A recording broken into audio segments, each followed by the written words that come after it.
Peruvian President Pedro Castillo had a horrible week after different scandals that clearly affected his left-wing government.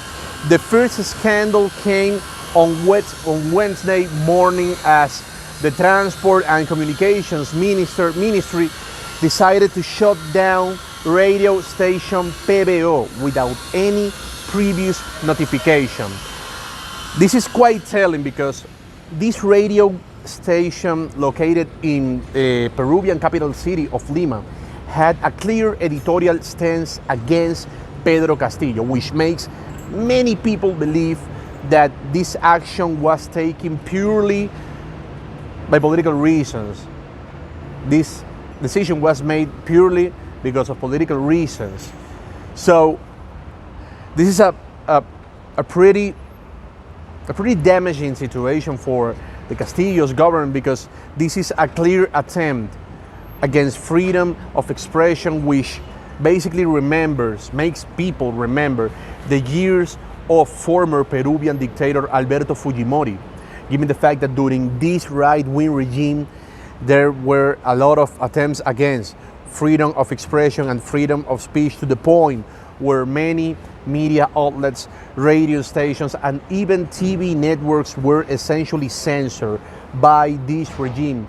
This is exactly what is taking place in Peru nowadays, given the fact that the government of President Pedro Castillo is essentially showing its authoritarian face.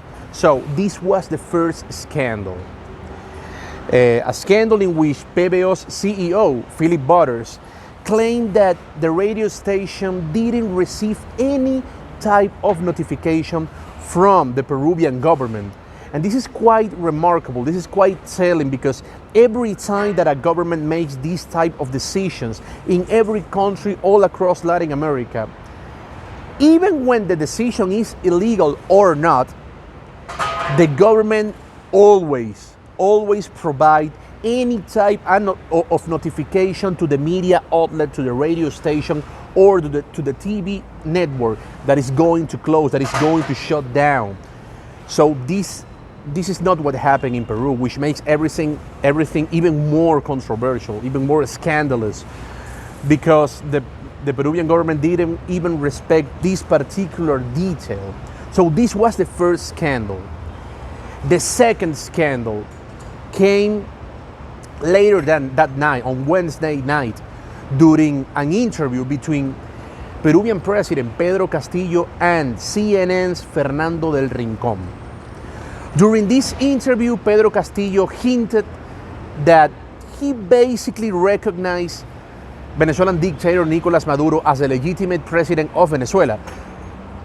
Of course, this is quite telling, because since he took power, since he became officially the president of Peru, Pedro Castillo decided to have a pretty neutral stance on geopolitical issues, on international affairs, to the point where, in the case of Venezuela, he actually criticized Nicolas Maduro and the things that were taking place in Venezuela, which was essentially a big surprise. Because we need to remember that Castillo is also a communist.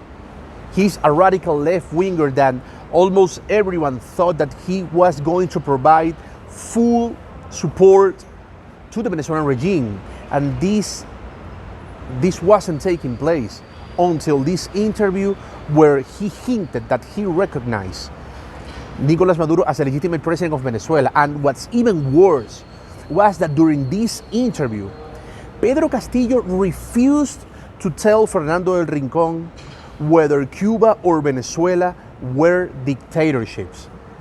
Fernando del Rincón essentially asked him directly, "President Castillo, do you think that Cuba and Venezuela are dictatorships?" And Pedro Castillo, he literally responded, "You have to ask the Cuban people and the Venezuelan people. I can't say anything about it."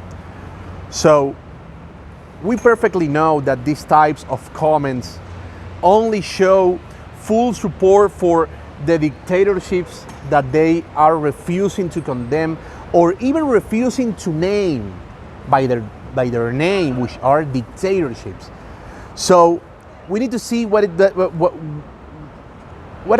going to be the geopolitical consequence of these declarations, and whether these could basically represent a turning point in Peru's geopolitical relations or not, international relations or not, because many people believe that following these declarations, it is quite possible that we are now going to see a deeper tie, a stronger relationship between the Venezuelan regime and the Peruvian government, to the point that the Venezuelan regime could have found another ally in this region. Reporting from Medellin, Colombia, Luis Orozco, Newsweek.